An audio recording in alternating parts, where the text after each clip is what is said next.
จื้อได้บ่ดิได้ชื่อว่าได้มาเพิ่งเอ้าขาจื้อได้ค่อยกะเอ้ากินบังเลย เพิ่นจึงมาจังซั่นสิเพิ่นบ่ได้ถามบ่ บ่เพิ่นเบิ่งคลิปเพิ่นเห็น อ๋อเพิ่นเบิ่งคลิปอยู่เนาะฮึบล่าโยกแล้วพูอ๋อน้ำไหลจนๆพี่น้อยเนาะแดดห้อยๆเนาะตัดภาพมาทางบ้านน้องบุญทวีพี่น้อยเนาะหลังจากไปเยี่ยมไปยามอ้ายอันได้อาจเนาะอ้ายที่เพิ่นสั้นนะพี่น้อยเนาะก็แวะมาทางบ้านได้อันน้องบุญทวีพี่น้อยเนาะขอโทษขออภัย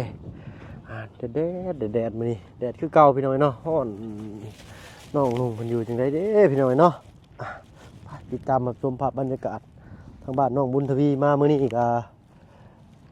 มีศอกมีเสามีบล็อกเนาะตั้งแพงสิขึ้นเสาแหละพี่น้องเนาะทางบ้านน้องบุญทวีเพิ่นเนาะทุกป่ะเข้าไปสอบถามทางนอกเพิ่นอีกจังหน่อยเนาะ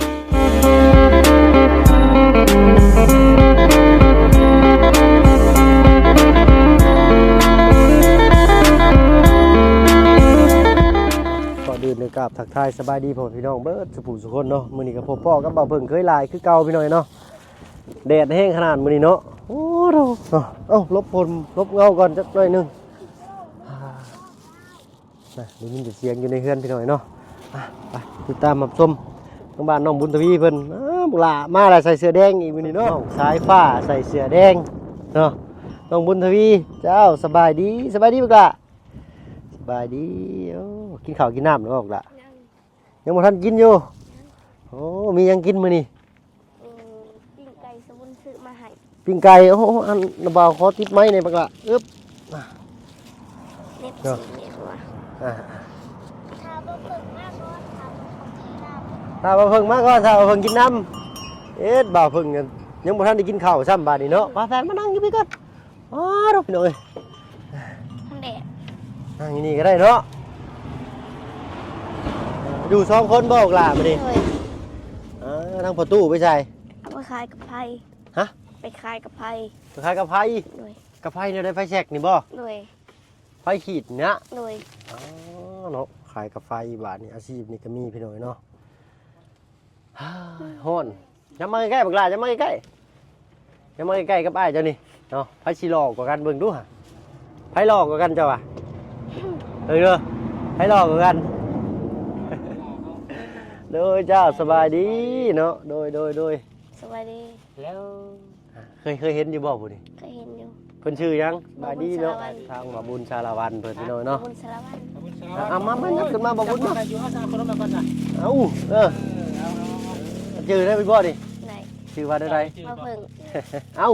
ขาชื่อได้ค่อยกะเอ้ากินบังเลยเนี่ยน้ำแตกใช่ได้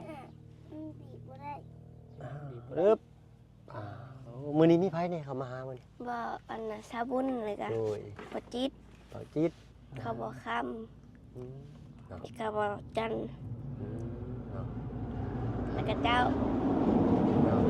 ดีใจบ่เวลาชุมายมาหาเนี่ยเลย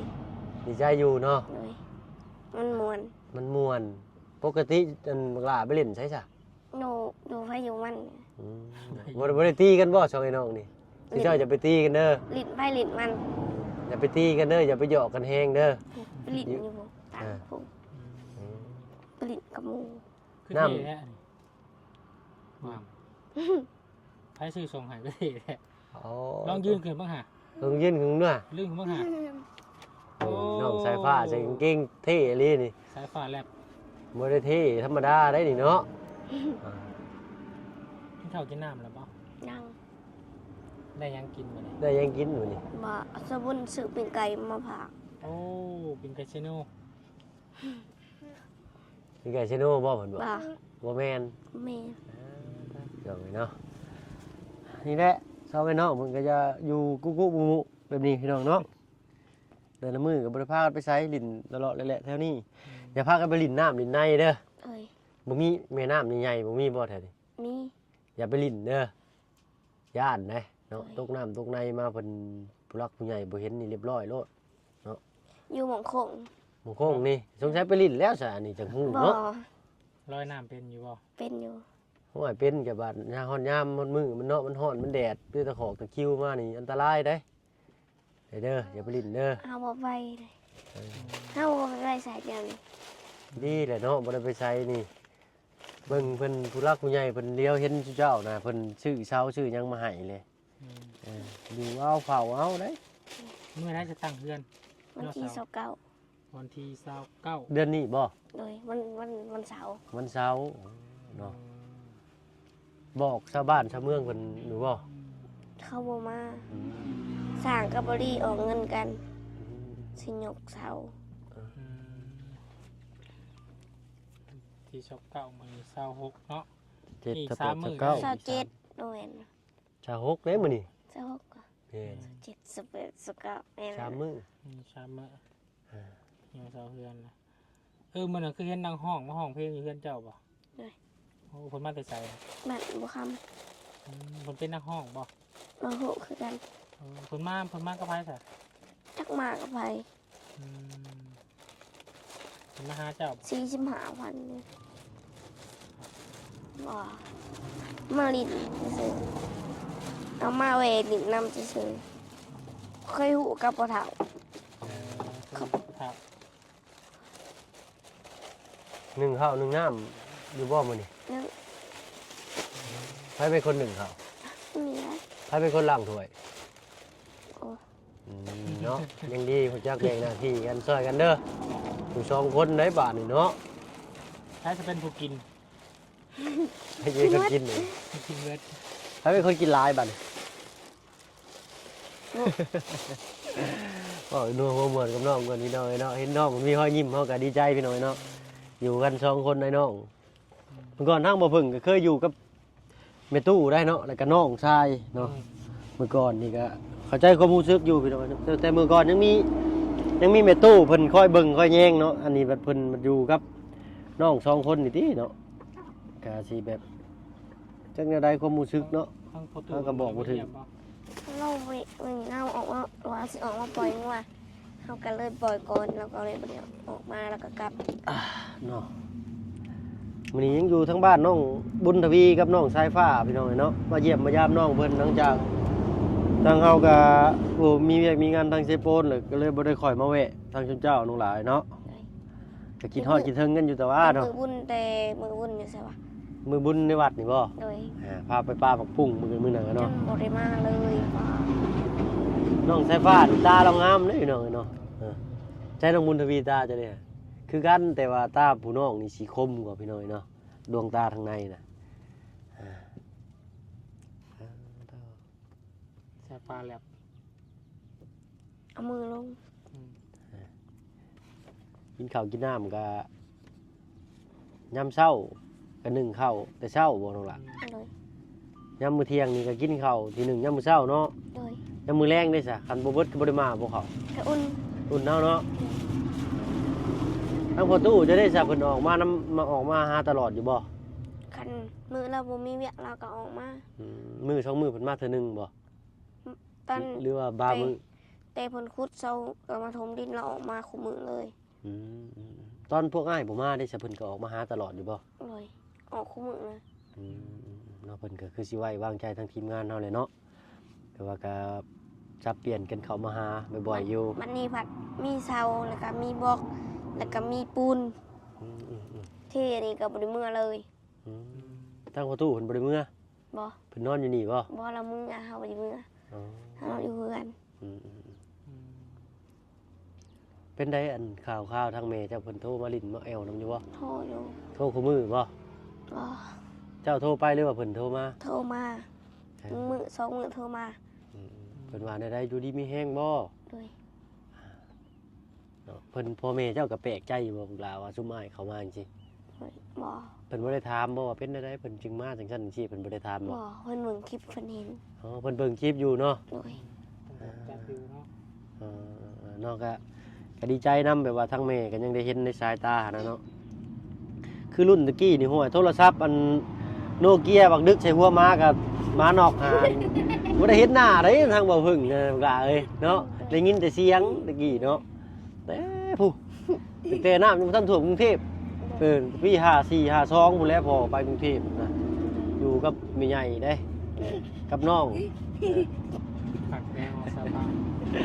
เนาะว่าสิหัวว่าลีได้บ่อ้ายว่าลีได้บ่หลายเนาะยังใครได้สิเจ้าบัดยังใหญ่ไล่เลี่ยกันเนาะแต่ยังพอเป็นหมู่เป็นคู่กันคืออ้ายบัดกับน้องบาดห่างกันหลายปีเนาะมันลิ้นเป็นหมู่กันเนี่ยก็ยากแน่นะเนาะน้องมันยังน้อยอ้ายบัดฮู้จักลิ้นเลยว่าลิ้นแห้งมานี่ตะกี้เนาะตะกี้อ้ายนี่โอ้บ่ได้มีไผเข้าไปหาเลยนั่นแหละมันก็บ่ได้เป็นปมด้อยดอกมันก็เป็นแรงผลักดันในเฮาเนาะหลังจากที่เฮาอันอยู่โดดเดี่ยวกับยายกับน้องชายคนหนึงอยู่กัน3คนเนาะตะกี้บ่าวพึ่งเด้ มันใหญ่มันอยากลิ้นแห้งอันทั้งบ่าวพึ่งใหญ่มากเลยบัดนี้ก็มาเห็นน้องแบบนี้ก็คิดใส่สภาพเจ้าของคือตะกี้ได้คือเจ้านี่แฮงเงินคักกว่าอ้ายแล้วนี่อยู่ด้วยกัน2คนเนาะอันนั้นมันยังมีแม่ใหญ่อยู่เนาะแต่ว่ามีเวลามีโอกาสก็จะเข้ามาหาบ่อยๆอยู่แต่ว่าทั้งพวกอ้ายก็เรียกงานก็ยังข้างคาหลายอยู่เนาะ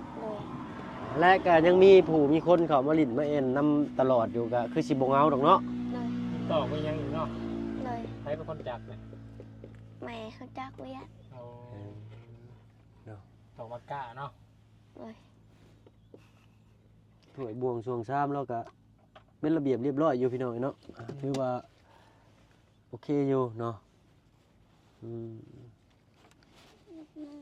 นอนแหละนอนแน่โตได้สินอนได้ฮ้อนวันนี้เนาะต้นไม้ต้นตอกใกล้เทียงใกล้ถมใกล้เทียงกับบ่มีเลยพี่น้องเนาะข้อพอแล้วเนาะนี่ก็ข้อใครแน่แต่ช่วงนี้มีใบออกมาเนาะตอนอันพวกนั้นอ้ายมาแรกๆนะใบเฮาบ่มีเนาะยืนเสาผงาน้ำลายเฮ้ยยืดอยู่เนาะมันแดดแห้งพวกขึ้นมานี่บ่แรกก็เว้าให้น้องเพิ่นมีอารมณ์ยิ้มแย้มนี่แหละเนาะอยากเห็นเนาะแล้วนอนน้ำลายยืดโอ้ยตายอ้าวเนาะเว้าให้น้องเพิ่นยิ้มบ่รู้ว่า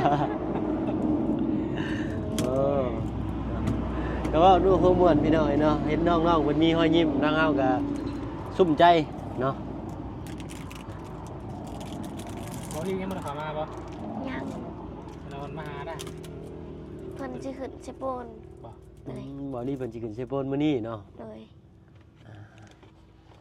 อันนี้ไฟฟื้นไฟฟ้าก็ยังบ่ทันมีแล้วน้องเนาะเลยมีแต่ไฟโซล่าร์เซลล์เลยไฟโซล่าร์เซลล์นี่ทีมงานมอบให้บ่เลือทางแม่จะซื้อไว้แม่ซื้อเวียดพี่น้องเนาะอันรายละเอียดหลายๆก็คือสิได้ฮู้ทางอันช่องทางเบาจันทางเบาลี่เลยเนาะเพิ่นถามรายละเอียดเรื่องแม่เรื่องพ่อเพิ่นเนาะทางเฮาก็สิมาให้สร้างเฮายิ้มให้น้องเพิ่นก็แล้วกันพี่น้อยเนาะต้องเต้นแล้วเบิ่งได้บ่เคยละว่าดอกเคยฟ้อนแล้วเราบ่บ่นะบ่เอานะเนาะมันถ้าว่าเพิ่งฟ้อนเป็นแฟนบ่เป็นบ่เคยละฟ้อนเบิ่งบ่บ่ฟ้อนก็อย่าเนาะบักหลานเนาะมันบ่งามเนาะเอาแบบเฮานั่งโอ้ลมเว้านัวหัวม่วนกันนี่เนาะมีความสุขเนาะมันฮอดอยู่นี่ฮอดบ่อยู่นี่อยู่ใช้เย็นน่ะอยู่โหพาไปอยู่มั้งฮะพาไปเด้ไปซั่นเปลี่ยนบรรยากาศหน่อยนึงพี่น้องเอ้ยไปเฮาก็ได้อยากมันฮอดอยู่นี่เป็นได้ไก่มื้อน่ะคือว่าจับแม่นทั้งอันเบาจันเพิ่นรถเหยียบเลยรถเหยียบเลยเพิ่นมาเอาเลยโธ่พี่น้องเอ้ยเนาะเกือบก็บ่ใส่เอาเกือบละเอาใหม่เอาตัวนี้ดิอันนี้บ่ไก่เราจะไก่ลูกชอดเนาะเอ้ยเนาะมาเอาล่ะบ่จับมันก็จะเนาะจับได้ง่ายแท้นี่ไปยังปะมันโลดปะสิเงาปะมันโลดลูกอ่ะมันฮู้ไปหน่อยแดดอยู่หอยเป็นได้ลูกล่ะน้ำในเจ้าใช้ได้คือเก่าบ่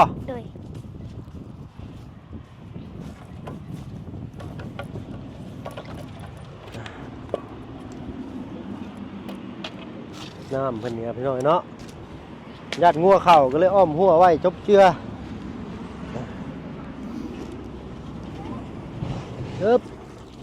ล่ะโยกแล้วพูน้ำไหลจนเบิ้งปั๊มมันเนาะ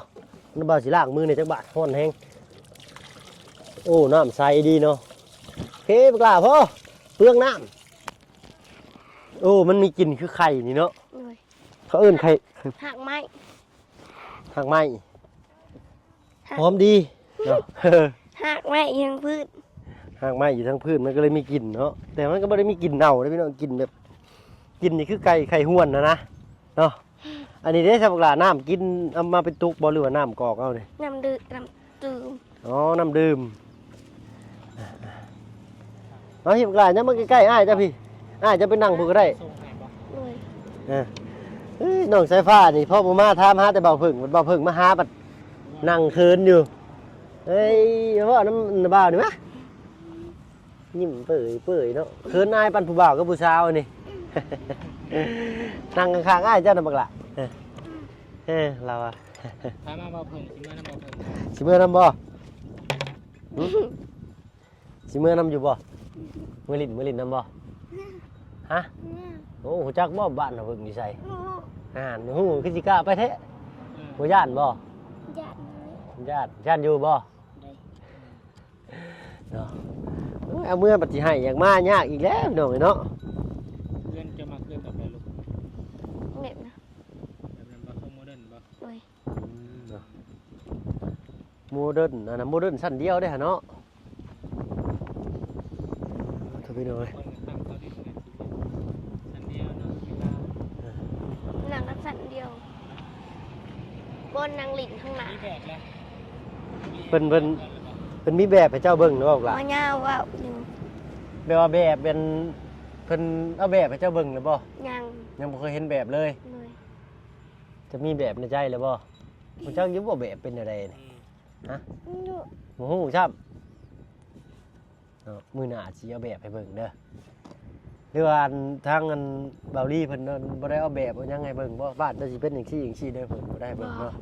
ต้องใช้ไว้เซอร์ไพรส์ได้ซะนี่เนาะ เลย เพิ่นเฮ็ดได้ให้ก็เอานะเนาะ เลยเห็นแต่เขาขีดในดินสร้างขีดในดิน สร้างขีดในดินให้เบิ่งเลย เลย เบิ่งก็บ่ออกซ้ำมือตึ๊บ เลย ฮะมันมืดดังก็เฮ้ย มันมืด ยิ้มเพิ่นยิ้มว่าบุญเบิ่งมายืนนี้ยืนนี้เฮ้ยเนาะเอ้ยก็สิเคินจักอันน่ะบ่มีผู้บ่าวผู้สาวแท้นี่แต่ว่าเป็นผู้สาวจักอันนี้บ่เป็นผู้จักอันนี้เป็นผู้สาวจักฮะเนาะพี่น้องเอ้ยเนาะอันนี้ก็เป็นห่มข้อเนาะไผบักหล่าขึ้นไปเฮ็ดไว้อ่ะนะ